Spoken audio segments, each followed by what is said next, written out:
4월 23일 화요일 전노독교회 3일 기도에 오신 여러분들을 환영합니다. 한미 부르시고 기도하고 시작하겠습니다.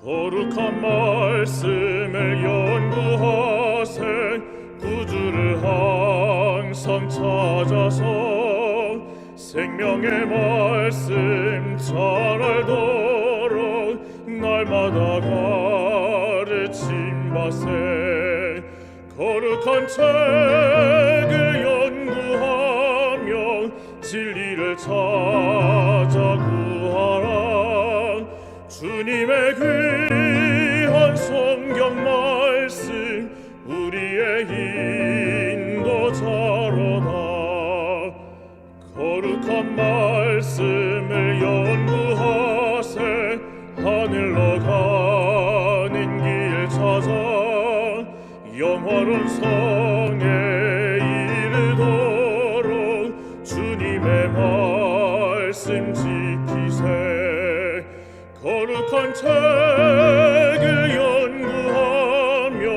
진리를 찾아 구하라 주님의 귀한 성경 말씀 우리의 인도자로다 거룩한 말씀을 연구하세 죄인을 찾아 나아가 진리의 말씀 잘 가르쳐 구주를 믿게 할지라 거룩한 책을 연구하며 진리를 찾아 구하라 주님의 귀한 성경 말씀 우리의 인도자로다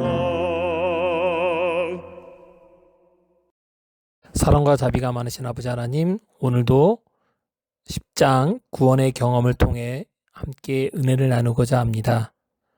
말씀을 가르치는 저와 듣는 성도님들에게 아버지 하나님의 사랑이 함께하여 주시기를 그리스도의 신 예수님으로 간절히 기도합니다. 4월 23일 화요일 3일 기도의 시간입니다. 기본교리 28, 기본교리 10번째 구원의 경험에 대해서 살펴보겠습니다. 요약을 함께 같이 읽겠습니다. 하나님께서는 무한한 자비와 사랑 가운데서 죄를 알지도 못하신 그리스도를 우리를 위하여 죄를 삼으심으로 우리가 그 안에서 하나님의 의가 되게 하셨다. 성령의 인도를 받아 우리는 자신의 필요를 자각하고 우리의 죄악성을 인정하고 허물을 회개하며 예수를 주와 그리스도로 대치물과 모본으로 믿는 믿음을 행사하게 된다. 구원을 받아들이는 이 믿음은 거룩한 말씀의 능력에서 나오며 또한 이것은 하나님의 은혜의 선물이다. 그리스도로 말미암아 우리는 의롭게 되고 하나님의 자녀로 입양되며 죄의 세력에서 구원을 얻는다. 성령을 통하여 우리는 거듭나고 성화된다. 성령은 우리의 마음을 새롭게 하고 우리의 마음에 하나님의 사랑의 법을 기록하신다. 그리하여 우리는 거룩한 생애를 살 능력을 받는다. 그 안에서 거함으로 우리는 신의 성품에 참여하는 자들이 되고 현대와 심판 때의 구원에 대한 보증을 얻는다. 기본 신조 10번째 말씀입니다. 기본교리 10번째 구원의 경험 첫 번째 구원의 경험과 과거입니다. 회개. 회개란 무엇일까요? 첫 번째 회개의 의미, 회개의 단계, 다윗의 회개, 성령의 선물인 회개에 대해서 살펴보겠습니다. 첫 번째 회개의 의미입니다. 회개의 의미는 히브리어로 나함이라고 이야기합니다. 이 말의 뜻은 슬퍼하다, 회개하다라는 뜻을 가지고 있습니다.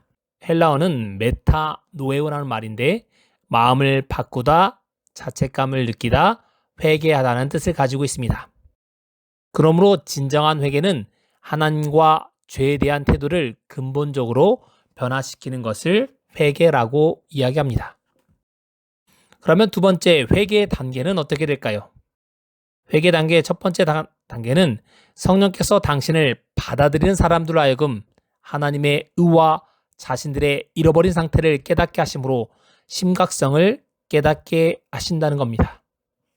죄의 심각성을 성령께서 깨닫도록 하신다는 겁니다. 그렇게 될 때 두 번째, 그들은 슬픔과 자책감을 경험하게 된다는 것입니다. 성령의 마음에 역사하심으로 인하여 슬픔과 자책감을 느끼게 됩니다. 세 번째, 그러면 자기의 죄를 숨기는 자는 형통하지 못하나 죄를 자복하고 버리는 자는 불쌍히 여김을 받으라는 말씀처럼 진리를 인정하고 구체적으로 그의 죄를 고백하게 됩니다. 네 번째, 회개 단계 네 번째는 자신들을 구세주께 전적으로 굴복시키고 죄된 행위를 버리게 된다는 것입니다. 그럼 마지막 회개 단계는, 회개는 회심, 죄인이 돌아서서 하나님께로 향하는 것으로 절정을 이루게 됩니다. 이런 과정을, 회개의 과정을 거치게 됩니다. 대표적인 회개는 우리는 다윗의 회개를 살펴볼 수 있습니다. 다윗은 첫 번째, 성령에 의해 자신의 죄를 자각했습니다. 그리고 자신의 죄를 멸시하고 슬퍼하는 모습을 보이게 됩니다. 세 번째, 순교를 위하여 급히 탄원하는 것을 볼 수 있습니다. 마지막으로 하나님의 사유하심을 통하여 죄의 용서뿐 아니라 죄에서 마음을 고쳐먹게 됩니다. 다윗은 밧세바와 문제가 있었을 때 나단 선지자를 통하여 자신의 죄를 자각합니다. 그리고 자신의 죄신을 멸시하고 슬퍼하고 끊임없이 하나님께 기도합니다. 기도하지만 그게 잘못된 기도임을 알고 하나님께 죄의 용서를 구하게 됩니다. 다윗은 많은 죄를 지었지만 진정으로 회개함으로 인하여 우리는 하나님의 마음에 합한 사람임을 잘 알고 있습니다. 성령의 선물인 회개는 무엇일까요? 회개가 죄의 용서보다 앞선 것은 사실입니다. 죄인이 회개로 하나님의 복을 확보할 자격을 구비하게 되는 것은 아닙니다. 죄의 용서보다 앞선 것은 사실이라는 것입니다.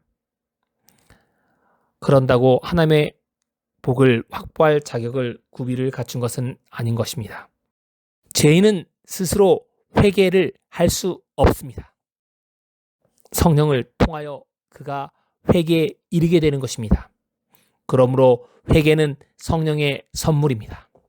하나님의 선물인 것입니다.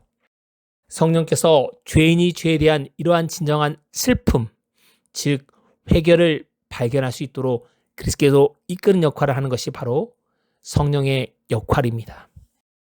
그러므로 회개를 위한 동기부여가 분명히 필요합니다. 요한복음 12장 32절은 이렇게 말합니다. 내가 땅에서 틀리면 모든 사람을 내게로 이끌겠노라고 말씀하십니다. 그리스도께서 땅에 들리시는 십자가의 일이 당하실 때 그리스도께 우리를 인도하실 것입니다. 회개를 위한 동기부여는 그리스도의 죽으심이 우리를 의롭게 해주시고 사망의 형벌에서 우리를 해방시켜주는 것을 느낄 때 마음은 녹아지고 굴복하게 될 수밖에 없습니다. 땅에 들리신 그리스도, 십자가에 달리신 그분만이 우리를 사망의 형벌에서 해방시켜줄 수 있습니다. 그러므로 그리스도 안에서 회개하는 죄인은 용서를 받을 수 있습니다. 무죄, 방면, 즉 의롭다고 선언되게 되어 있습니다. 그렇지만 이런 대우를 우리 스스로 받을 수 없습니다. 자신의 힘으로 그를 얻을 수 없습니다. 로마서 5장 6절부터 8절은 이렇게 얘기합니다. 우리가 아직 연약할 때 기약대로 그리스도께서 경건치 않은 자를 위하여 죽으셨도다.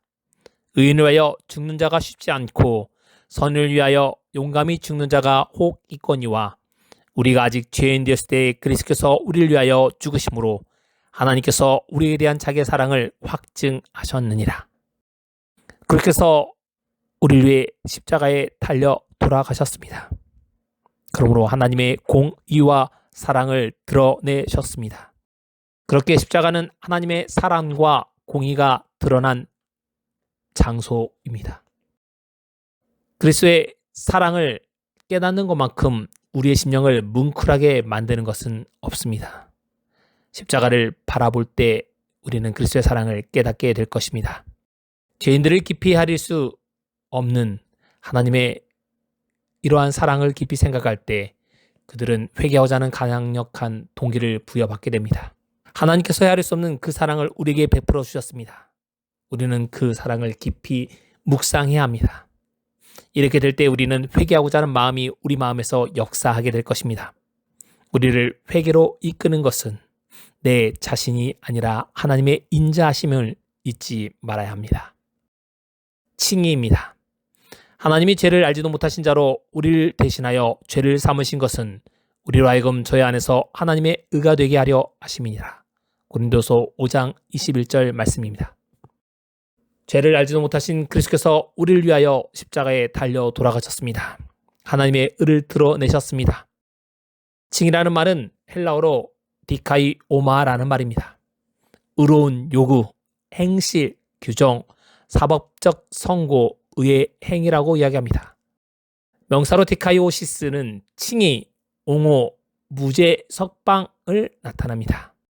디카이오는 의롭다고 선언되고 그렇게 취급을 받고 무죄 방면되다, 의롭다고 여겨지다, 석방되다, 순결하다, 공평하게 행하다라는 동사도 있습니다. 이 세 가지 뜻을 나타내는 것이 바로 칭의라는 단어입니다. 신학적 의미로 칭의는 참여하는 죄인을 의롭다고 선언하시거나 의롭다고 간주하시는 하나님의 행위를 이야기합니다. 정죄의 반대 개념에 대해서 로마서 5장 16절은 이렇게 말합니다. 또 이 선물은 범죄한 한 사람으로 말미암은 것과 같지 아니하니 심판은 한 사람으로 말미암아 정죄에 이르렀으나 은사는 많은 범죄로 말미암아 의롭다 하심의 이름이니라. 아담 한 사람으로 말미암아 모든 죄가 들어왔습니다. 이 한 사람으로 말미암아 온 세상 사람들이 죄에 빠지게 되었습니다. 그러나 한 사람이신 예수님으로 인하여 이 모든 것이 바뀌게 되었습니다. 칭의의 기초는 우리의 순종이 아닌 그리스도의 순종을 의미합니다. 우리가 할 수 있는 것이 아닙니다. 그런즉 한 범죄로 많은 사람이 정죄에 이른 것 같이 의의 한 행동으로 말미암아 많은 사람이 의롭다 하심을 받아 생명에 이르렀다고 로마서 5장 18절은 이야기합니다. 그리스도께서는 하나님의 은혜로 값없이 의롭다 하심을 얻은 신자들에게 이 순종을 주셨습니다.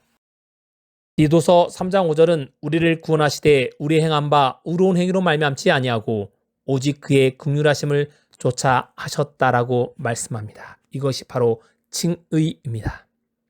믿음으로 행함과 역할이 필요합니다. 빌립보서 3장 8절과 9절은 또한 모든 것을 해로 여김은 내 주 그리스도 예수를 아는 지식이 가장 고상함을 이람이라. 내가 그를 위하여 모든 것을 잃어버리고 배설물로 여김은 그리스도를 얻고 그 안에서 발견되려 함이니 내가 가진 의는 율법에서 난 것이 아니오 오직 그리스도를 믿음으로 말미암은 것이요 곧 믿음으로 하나님께로서 난 의입니다. 사람이 하나님 앞에서 의롭다 하심 없는 방법은 그리스도를 믿는 믿음에서 비롯됩니다. 성경이 무엇으로 말하느뇨? 아브라함이 하나님을 믿음에 이것이 저에게 의로 여기신 바 되었다라고 로마서 4장 3절은 이야기합니다. 하나님을 조건 없이 믿는 여러분이 되시기 바랍니다. 아브라함은 할례를 받기 전에 의롭다 하심을 받았습니다. 할례 때문에 의롭게 된 것이 아닙니다. 하나님의 그 믿지 못할 일들을 아브라함은 믿었습니다. 그렇기 때문에 하나님께서 그것을 의로 여겼다고 이야기합니다. 아브라함이 가진 믿음은 그를 부르셨을 때 믿음으로 순종하여 갈 바를 알지 못하고 갈대아 우리에서 떠났습니다. 그의 순종을 통해서 산 믿음을 소유했음이 입증되었습니다. 그가 의롭다 하심을 받은 것은 이 역동적인 믿음의 기초 위에였음을 우리는 잘 알고 있습니다. 야곱의 견해는 이렇게 말합니다. 진정한 믿음은 행위 없이는 존재할 수 없다고 얘기합니다. 아브라함이 그의 아들 이삭을 드린 행위가 그의 믿음을 입증시켜주고 옵니다. 야고보서 2장 22절은 내가 보거니와 믿음이 그의 행함과 함께 일하고 행함으로 믿음이 온전케 되었느니라. 말만 믿습니다, 믿습니다 하는 것이 아니라 행동으로 옮기는 믿음이 필요한다는 것입니다. 이와 같이 행함이 없는 믿음은 그 자체가 죽은 것이라고 야고보서 2장 17절은 말합니다. 행하지도 않고 믿는다고 하는 것은 입술로 많은 거짓 증언과 같습니다. 아브라함의 경험은 행함이 하나님과의 참된 관계의 증거라는 사실을 드러내는 것입니다. 칭의로 인도하는 믿음은 행함 있는 산 믿음이라고 야고보서 2장 24절은 이야기합니다. 그러므로 칭의는 사랑으로 역사하며 영혼을 정결케 하는 진정한 믿음에 의해서만 실현될 수 있음을 알아야 합니다. 그리스도 안에 있는 믿음으로 말미암는 칭의를 통하여 그분의 의가 우리에게 전가되었습니다. 우리는 그리스도 때문에 하나님과 정상적인 관계에 있게 된 것입니다. 고린도서 5장 21절은 하나님이 죄를 알지도 못하신 자로 우리를 대신하여 죄를 삼으신 것은 우리로 하여금 저희 안에서 하나님의 의가 되게 하려 하심이니라. 내가 잘나서 칭의를 해준 것이 아니라 그분께서 우리를 대신하여 십자가에 달려 돌아가셔서 하나님의 의를 드러내신 것이라고 이야기합니다. 회개하는 죄인으로서 우리는 충만되고 완전한 용서를 경험하게 될 것입니다. 그렇게 될 때 우리가 하나님과 화목될 수 있습니다. 칭의 과정에서 고백되고 용서받는 죄는 죄를 지시는 어린 양이신 순결하고 거룩한 하나님의 아들로 옮겨지게 됩니다. 라론델은 그리스도 우리의 구원 47쪽에서 이렇게 말을 합니다. 그러나 무가치한 회개하는 죄인에게 그리스도의 정가된 의의 옷이 입혀졌다. 이런 옷을 바꿔 입음, 이 같은 구원의 거룩한 거래가 성경적 칭의의 교리라고 그는 이야기합니다. 칭의의 과정에서 고백되는 죄, 그 아들로 옮겨지게 되었습니다. 의롭다 하심을 받는 신자는 이제 죄의 용서를 경험하게 될 것입니다. 그의 죄를 씻음을 받았음을 칭의하는 일이 일어나게 될 것입니다. 그렇게 되므로 칭의를 통하여 성화의 과정으로 가게 됩니다. 하나님의 자녀로 입양되었습니다. 구원의 보증이 주어졌습니다. 구원 얻기 위해서 노력하는 게 아닙니다. 구원 받은 것입니다. 그렇기 때문에 승리하는 새 생활을 시작하게 됩니다. 구원받기 위하여 노력하는 것이 아니라 구원받은 사람으로서 승리의 새 생활을 시작하는 것입니다. 이렇게 된 사람이 영생의 은사를 받게 될 것입니다. 오늘도 십자가에 달리신 예수님을 바라보시기 바랍니다. 그리고 매일매일 하나님의 칭의를 경험하는 성도님들 되시기 바랍니다. 그래야 주님을 향한 그 끈을 놓지 않고 주님 오시는 그날 저 하늘 예루살렘에서 뵙게 될 주님의 이름으로 소망합니다. 3일 기도의 기도 제목을 말씀드리겠습니다. 오늘의 말씀이 내 삶에 적용되도록 기도해 주시기 바랍니다. 두 번째, 지난주에 백내장 수술하신 이명자 집사님의 회복을 위해서 기도해 주시기 바랍니다. 세 번째, 담석 제거 수술하신 우리 주재원 장님의 회복을 위해서도 함께 기도해 주시고 건강하실 수 있도록 기도해 주시기 바랍니다. 마지막으로 교회 하나들 위해서 기도해 주십시오. 요양원에 있는 이문배 할머니와 교회에 오가는 데 힘이 드시는 우리 주재원 장님의 건강을 위해서도 함께 기도해 주시기 바랍니다. 마지막으로 개인이 가지고 계신 기도 제목으로 기도하는 시간을 갖겠습니다. 음악이 마칠 때까지 기도하도록 하겠습니다.